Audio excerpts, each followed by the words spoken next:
Voilà, et on va dire tout de suite bonjour à YouTube et bienvenue sur ce nouveau format sur lequel j'ai pas encore trouvé de nom, mais en gros l'idée c'est de rebondir sur un article du coup de la presse mainstream et de donner à la VR un droit de réponse. Tac.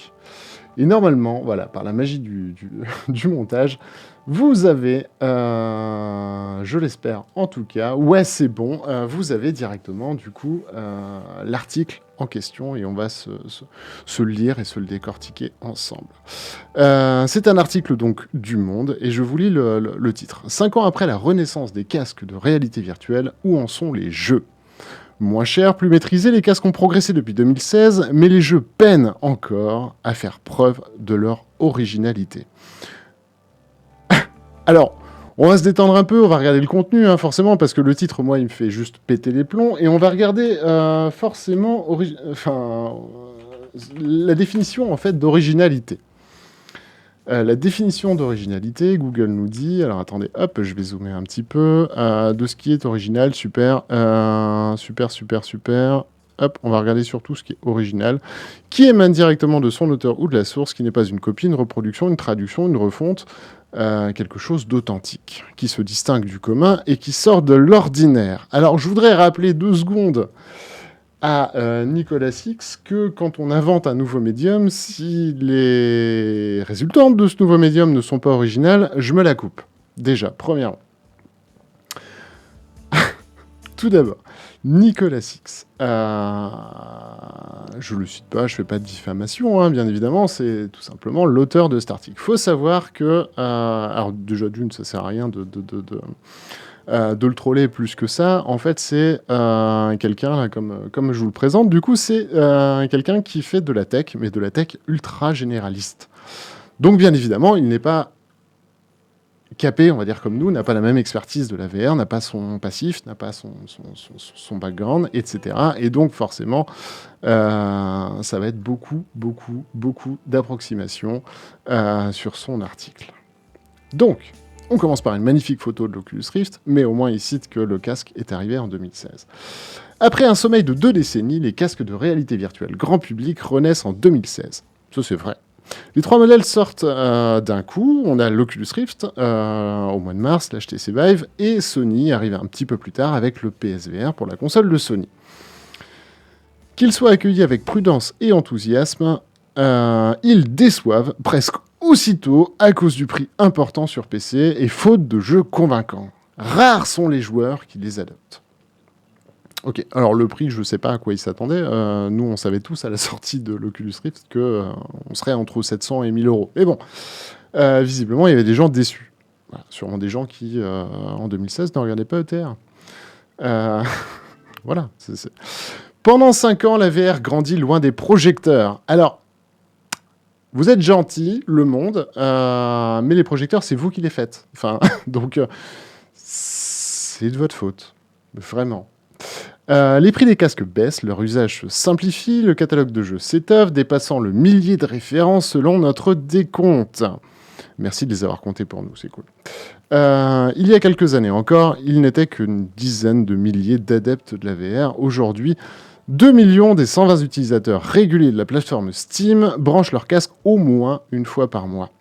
Et 5 millions des 106 millions de propriétaires de PlayStation 4 ont craqué pour un PSVR. Si les casques sortent tout doucement de la marginalité, les jeux sont-ils arrivés à maturité ? Donc là, ça pose les bases. Ce qu'il veut savoir, c'est est-ce que les jeux sont matures ? Yep, très chaud. Comment ça, très chaud ? Aussi chaud que OVH. Oulala. J'espère qu'on va pas créer d'incendie, bien sûr. Hein. C'est pas le but. Hein. Désolé le monde, désolé. Réalisme aigu. En 5 ans, la réalité virtuelle a cerné ses qualités les plus évidentes. La promesse de départ était l'immersion. Tu peux enlever le passif, s'il te plaît ? Ça m'intéresserait. Half-Life Alyx 2021, du coup, en est une démonstration magistrale. Dans cet excellent jeu de tir, on n'observe pas que le décor à travers de la fenêtre d'un écran classique, on y est littéralement plongé. C'est le principe de l'immersion. Hein. Mais bon, après tout, il est journaliste, hein, il est là pour faire des tournures de phrases. Une sensation qu'on retrouve dans d'autres jeux en VR, lorsqu'on suit par exemple la souris de Moss 2018 du regard. On n'est pas devant le jeu, mais à l'intérieur du décor avec elle. Le principe de l'immersion, c'est pas valable pour Half-Life Alyx et Moss, hein, c'est valable pour l'intégralité des jeux VR. Mais passons. Ça encore, on peut passer. Avec un écran, on est encore dans la pièce, et avec un casque, on quitte et on voyage. Renchérit donc Eric Chahi, qui est l'auteur, effectivement, le directeur hein, du projet Paper Beast. Un excellent jeu et un vétéran de l'industrie, comme il le dit lui-même, récompensé par un Pégase le 17 mars de cette année. L'immersion a d'autres vertus, elle amplifie les émotions. Quand Dark Vador se rapproche à 10 mètres de votre visage, vous flippez. Elle nous plonge au cœur des fusillades dans Pistol Whip. Alors, il y a plein de jeux hein, qui font la fusillade. Pourquoi Pistol Whip? Moi, j'aurais pris Medal of Honor, moi, mais bon, passons. Où l'on tire comme un héros hollywoodien en braquant le revolver sur les côtés. Thug Life. C'est le bras qui vise, c'est pas le curseur de la souris. Nuance. Donc jusque-là, il n'y a pas de fond. Il y a une belle forme, mais il n'y a pas de fond. Mais pourquoi pas? Pourquoi pas? Il fait une nuance, en tout cas, entre la souris et la VR. Ok. De façon moins attendue, l'immersion permet de jouer avec le regard. Et là, je suis pas d'accord.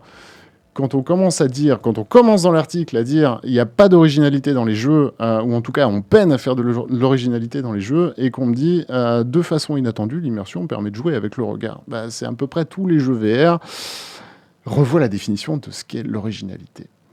Dans Fisherman's Tale, sorti en 2019, par exemple, on incarne simultanément la marionnette et le géant qui la contrôle, pris au cœur d'un fascinant jeu de miroir. En effet, ça joue beaucoup sur la démesure. Mais on a vraiment l'impression, et on va le voir, que les seuls jeux VR qu'ils connaissent, c'est tout simplement les studios qu'ils ont pu interviewer. En gros, des studios français, quoi. Du coup, ils défoncent les autres.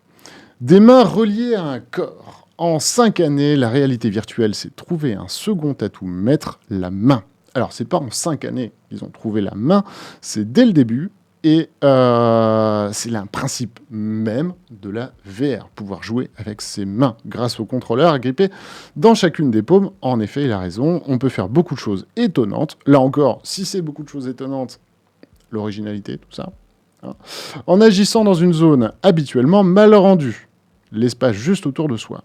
Je ne sais absolument pas ce qu'il a voulu dire ici. Qu'est-ce qu'une zone habituellement mal rendue? J'en sais rien. Il parle du home scale, hein, ça c'est sûr, mais pourquoi ce serait mal rendu? Aucune idée. Là encore, le fond, bon, on le cherche. Un petit peu comme le scénario de Boneworks, ça sera sûrement dans le second article. Dans ce cercle d'1 mètre, pas du tout, on peut faire bien plus, mais tu es sûrement parisien. Et du coup, tu n'as peut-être qu'1 mètre, mais on peut faire bien plus. Hein. On peut saisir des casse-têtes interactifs et les dénouer, comme Half-Life Alyx par exemple. Agripper les prises sur une falaise pour la grimper à main nue, comme dans The Climb. Empoigner les passes avant d'un vaisseau spatial pour évoluer en apesanteur, comme dans Loneco. Là encore, l'originalité, tout ça... La maturité? Non? C'est de la merde? À voir. Pour Balthazar, Oxyètre, directeur créatif du jeu Fisherman's Tale, le corps est engagé et cela change fondamentalement l'expérience. C'est un médium complètement différent. Originalité, tout ça. Dans Beat Saber, sorti en 2018, on agrippe un sabre pour fendre des cubes musicaux avec le geste d'un batteur. Dans Vader Immortals, d'un mouvement de bras réaliste, on met un coup de sabre pour protéger son flanc gauche de la lame d'un robot, si tu veux. Dans Sense and Sinner, sorti en 2020, et que Virtual Go du coup fera aussitôt après moi, on déchire la tempe d'un mort-vivant avec un tournevis. Heureusement qu'il précise ça, sinon on aurait l'impression qu'on n'a que des sabres en verre. Puis on saisit son sac à l'épaule d'un mouvement familier pour y récupérer un bandage. Là encore, est-ce que tu retrouves la même chose sur un jeu flat? La question se pose. Les développeurs ont longtemps bataillé pour intégrer nos mains dans leurs expériences virtuelles. Et donc ils linkent quelque chose.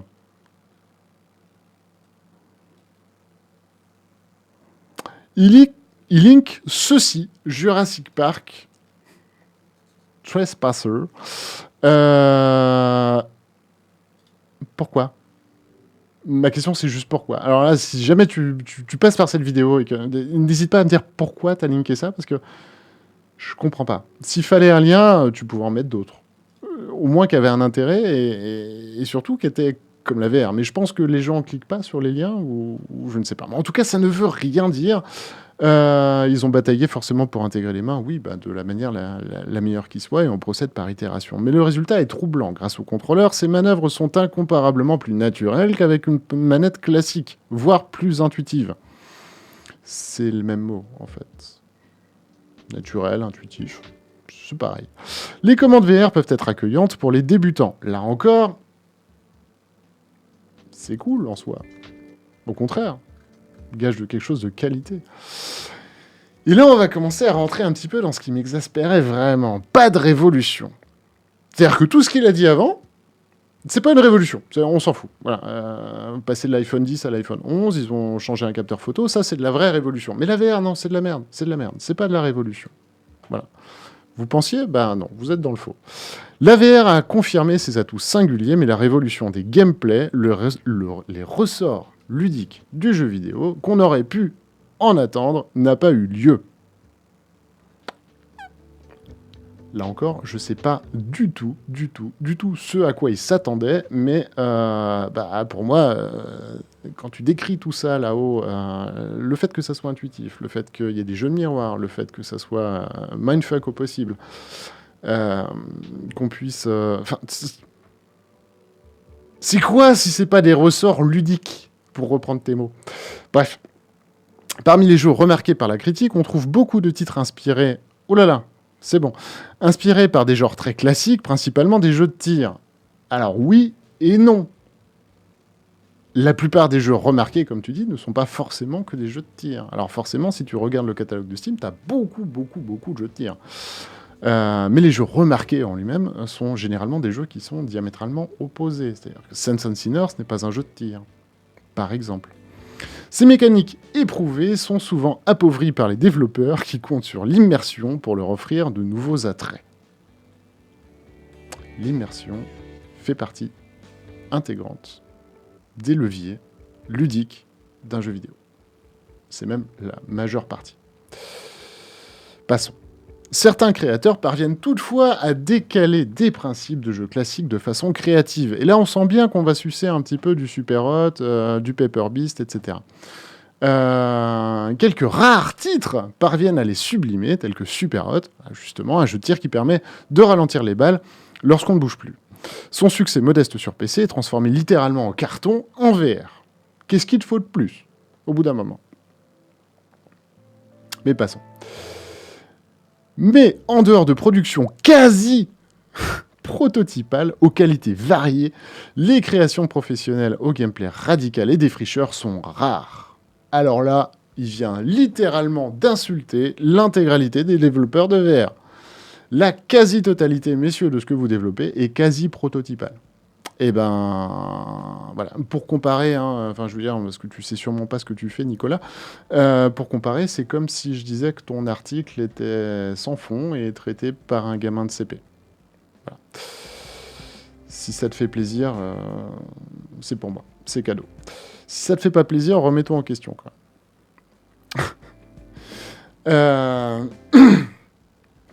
Telles les œuvres indépendantes de créateurs que nous avons interrogés, bah oui, forcément, finalement, il connaît que les jeux de ces studios-là, invisiblement. Fisherman Tales, très très bon. Paper Beast, excellent également, qui entraîne le joueur au milieu d'un microcosme peuplé d'animaux oniriques, dont les comportements étranges peuvent être exploités pour avancer dans l'aventure. En effet, ce sont deux très bons jeux. Est-ce qu'ils sont diamétralement différents de d'autres jeux? Non, en fait. Non. Paper Beast est excellent. Et je rappelle Paper Beast a été nominé par le Pégase le 17 mars, non pas pour sa version VR, mais pour sa version flat. Bref. Ces œuvres auraient été beaucoup moins convaincantes avec des contrôles classiques, car leurs créateurs les ont pensés exclusivement pour la VR. Là encore, Paper Beast a eu son Pégase pour la version flat. Pancake. Appelez-le comme vous voulez, mais pour la version 2D, quoi. Une démarche rare à leurs yeux, effectivement, là on est d'accord. On aurait pu croire que les développeurs allaient se précipiter sur la VR pour l'explorer, ça n'a pas été le cas, regrette Eric. Les créateurs de jeux ne prennent pas assez de risques, juge Balthazar. Alors oui, tout à fait, mais les risques et l'exploration, ça coûte des ronds. Et forcément, quand on balance à tous les studios qui le font un petit peu d'originalité, qui font un peu de tests, quand on leur balance que leur jeu est quasi prototypal, bah ça tue le game. Ça tue le game. En fait, ce que tu es en train de dénoncer, Nicolas, c'est clairement la non-légitimité de ton taf. Vraiment. Il n'y a pas d'autre mot. C'est vous qui tuez le game dans la partie mainstream. Et c'est parce que vous tuez le game que les développeurs ne prennent pas de risques. Maintenant, j'ai cru comprendre que sur le dernier FIFA 2021, il y avait des nouveaux t-shirts. C'est sûrement très original et très innovant. Bref. L'industrie s'est vite retranchée dans ses habitudes. Trop peu de gens se demandent quelles sont les spécificités de ce médium et comment en faire quelque chose de différent. Il en faudrait plus. Mais là, je rejoins complètement Eric et Balthazar là-dessus. Pour eux, le continent de la VR est loin d'avoir été exploré. Bien évidemment, c'est un nouveau médium qui a 5 ans, on va dire à peu près 5 ans d'ancienneté. Bien évidemment qu'on n'en a pas fait le tour, mais c'est ce qui fait la richesse du truc, enfin, et l'originalité, encore une fois. Il y a des millions de concepts à réinventer. À inventer et à réinventer d'ailleurs. Ces deux-là trouvent leur inspiration dans les courts-métrages, 360 degrés, ou de rares jeux, comme The Under Presence, Tempest, qu'ils apprécient tous les deux. On interprète une pièce de Shakespeare, coaché par un metteur en scène virtuel. Ok. Qui sait, ça pourrait devenir un genre populaire. Bah, bien sûr, bien sûr. Et Eric, grand visionnaire du jeu vidéo en plus, Eric. Je pense que là, en lisant cet article, à mon avis, comme moi, il a dû faire de 3 bons. On enchaîne. Plutôt décevant, mais la partie n'est pas finie. Donc là, Là, c'est open bar, c'est complètement subjectif. Allez, on va y aller, on lâche les chiens, pourquoi pas. La VR est plutôt décevante, ok. Pourquoi les jeux VR explorent-ils si rarement des concepts nouveaux? Le marché est petit, il représente moins de 1% du chiffre d'affaires mondial du jeu vidéo. Les jeux en réalité virtuelle sont techniquement difficiles à réaliser, constituent des investissements risqués. Il répond lui-même à sa question. Tout simplement. Sur la partie chiffres, honnêtement, il suffit de les manipuler un petit peu. Il fait pas de... Pour le coup, ça représente bien. Les développeurs peuvent être tentés de se raccrocher à des gameplays populaires, enseignés dans des écoles du jeu vidéo, ou dont le succès commercial est avéré. Là encore, quand tu leur balances à la gueule que ce qu'ils font sont des prototypes, bah forcément, les mecs, ça les calme 2 secondes, quoi. Voilà. Il n'y a pas de secret. Quand on cherche à innover, il faut avant tout recréer. On manque forcément de références et c'est beaucoup plus difficile. Juge Eric, ce n'est pas un jugement, c'est une vérité. Qui pense que cela peut décourager les auteurs du premier jeu VR à récidiver. Ce qui, encore une fois, décourage les auteurs, c'est la presse mainstream. Voilà. Encore une fois, tu es l'auteur de ce que tu dénonces. Faut-il exclure l'espoir que d'autres défricheurs s'y mettent? Pas totalement. Car, selon une enquête du Washington Post qu'on verra tout à l'heure, quelques studios commencent à gagner de l'argent avec la VR. Faut-il exclure l'espoir qu'il y aurait un jour d'autres défricheurs? Pas totalement. Car le mec est complètement à charge et pas totalement de quoi? Enfin, je veux dire, t'es visionnaire? Il ne faut pas totalement exclure qu'il y aurait peut-être potentiellement d'autres studios qui un jour feront des choses bien en VR. Quel est ce jugement de valeur? Vraiment. Bref. Le pas totalement, mais... Encore une fois, là, je m'adresse à un journaliste. Le mec sait ce qu'il fait. Le pas totalement, il sait très bien la signification qu'il a, quoi. Ou alors, il était en CP, j'ai pas regardé. J'ai pas regardé s'il avait un compte LinkedIn, mais je pense que derrière, le mec a fait des études et sait au moins manipuler les mots. Donc il est conscient de ce qu'il dit. Pas totalement. Ce foutage de gueule. Bref. Les revenus globaux ont nettement augmenté, se montant à plusieurs centaines de millions de dollars annuels si on additionne les gains sur Oculus Store, Steam et le catalogue PSVR. Plusieurs jeux ont même totalisé plus de 10 millions de dollars de revenus. Ok. Effectivement, c'est pas... Ça n'empêche pas le fait que le mainstream, du coup, défonce la VR à tour de bras. En outre, les casques continuent de progresser. La lecture de mouvements des yeux et de la bouche étendra prochainement la palette des créateurs. Tu te fous de moi. Tu es en train de parler d'originalité, etc. Et tout ce que tu montres comme vision du futur de la VR, c'est qu'on puisse rajouter le mouvement des yeux et de la bouche dans un avatar. Je pose les questions au bout d'un moment. Au bout d'un moment, pose des questions. Si tu veux donner le futur de la VR, donne un vrai futur. Si tu veux parler de eye tracking, parle du eye tracking et de tout ce que ça peut apporter. Mais pas de gadgets, quoi. Enfin, vous savez très bien ce que je pense d'ailleurs du gadget d'HTC. Bref, un sourire ou une moue triste pourrait déclencher une réaction, prédit Eric Chahi. Et je suis tout à fait d'accord avec lui. Un regard mal placé pourrait fâcher un personnage, etc. On pourrait jouer avec les PNJ grâce à ça. Le problème de l'inconfort. Alors attention, accrochez-vous à votre slip. Là, pour le coup, c'est du lourd. Restent quelques nuages qui continuent d'assombrir l'horizon de la VR. Les développeurs ont beau avoir trouvé des astuces pour contourner certains mouvements qui font mal au ventre. Ça s'appelle motion sickness, hein. Le mal des transports. Dans cet article, l'article que tu as linké, je pense que tu t'es planté parce que c'est que des chiffres. Il n'y a aucune astuce. Là aussi, c'est bien de se faire relire. Normalement, au monde, vous avez un rédac en chef, non? Quelque chose. Qui connaissent pas la VR, ok, mais qui regardent au moins les liens, quoi. Il demeure toujours possible pour un débutant, face à un jeu mal calibré, de contracter une nausée si puissante qu'elle le dissuadera pendant longtemps d'enfiler un casque. C'est faux, c'est archi faux. Certains jeux, effectivement, ne sont pas calibrés pour. Maintenant, la téléportation permet de le faire, et si on contrôle le framerate, etc., on permet comme ça aux gens de ne pas être malades. Et seuls très peu de gens le sont et le seront toujours. Donc c'est faux. Les jeux de qualité sont encore trop peu nombreux et souvent trop courts. Vous savez ce que je pense des jeux courts, sachant que personne ne finit les jeux. Pour donner envie de jouer régulièrement, à quel moment il te faut 3 milliards de jeux sur Steam pour jouer régulièrement? Tous les joueurs de World of Warcraft ne jouaient qu'à World of Warcraft pendant 4 ans, ça les a jamais gênés. Le Quest, le casque le plus pratique. Voilà, c'est balancé comme ça. C'est le plus pratique. Voilà, vous ne le saviez pas, bah le Quest, c'est le plus pratique. Un Ardina. Ardina sera d'accord. Mais pas le plus puissant et loin d'être compatible avec tous les jeux qui comptent. Ah! Et là, du coup, on a un petit tableau. On a un petit tableau, du coup, des différents jeux, etc. Et c'est plutôt cool si il n'avait pas oublié, comme un boulet, de préciser que l'Oculus Quest est à la fois autonome et à la fois PC. Parce que Asgard Wrath, pas compatible Oculus Quest, mon œil. Faut se renseigner un petit peu. C'est ton boulot.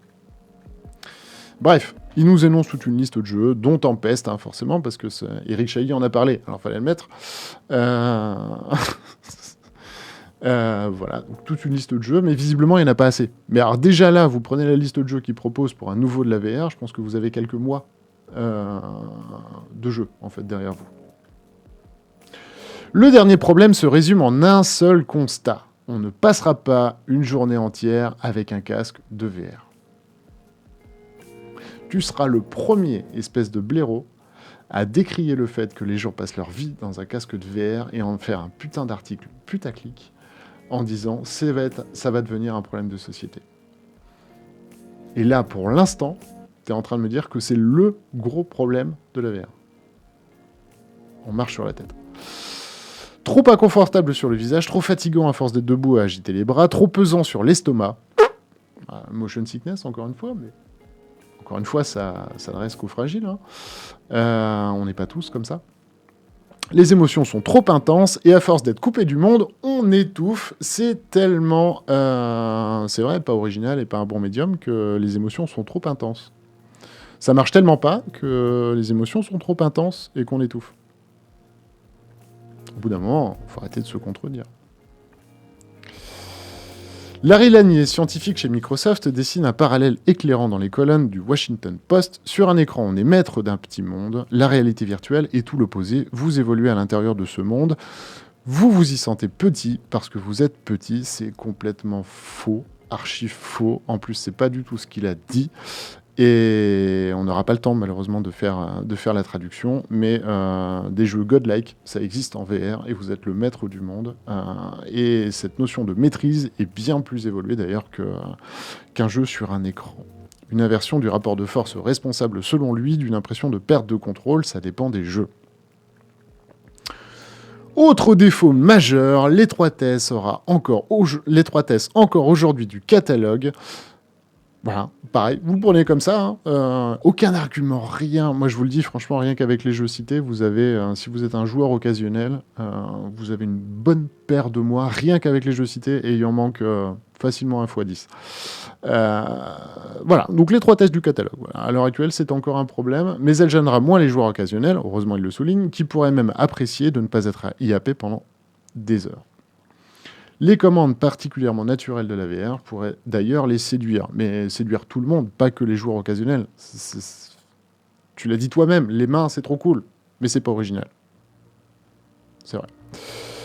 Mais selon Balthazar, il demeure difficile de convaincre Monsieur Tout-le-Monde de chausser un casque de VR, un problème d'image, car cet objet, une fois posé sur la tête, évoque l'image d'un geek solitaire, espèce de... Je tairai mes mots. Vous êtes, encore une fois, 100% responsable de cette image. Vous ne pouvez pas générer cette image et vous en plaindre derrière. C'est pas possible. C'est pas possible. L'image du geek solitaire, on ne la doit qu'à la presse mainstream. Il s'agit peut-être d'une méprise, mais elle sera difficile à défaire. Ben, j'ai envie de dire oui, elle va être difficile à défaire, mais ça va être votre taf. Ça va être votre taf si vous voulez garder une certaine crédibilité. Qu'est-ce que c'est que cet article ? Je veux dire, il n'y a pas un lien qui tient la route. Quand monsieur parle de la VR, il vous présente un Jurassic Park, une vidéo publiée en 2006, d'un jeu de 97. Absolument aucun lien avec la VR. Bref. Nicolas, s'il te plaît. S'il te plaît, Nicolas, j'aimerais vraiment, au nom de la VR, que tu te contentes de faire des articles sur les prochains iPhones. Tu as l'air très doué d'ailleurs. J'ai pu regarder d'autres articles sur les prochains iPhones et c'était vraiment très très cool. Tant de non-sens dans un seul article. Ouais. Ouais, non mais c'est pas cool. Mais du coup, voilà, c'était pour apporter un droit de réponse à la VR. Du coup, merci YouTube de m'avoir suivi. On va faire très court. Si vous avez aimé le format, n'hésitez pas à like, hein, ça fait toujours plaisir. Ça sera dispo sur la chaîne secondaire. Salut!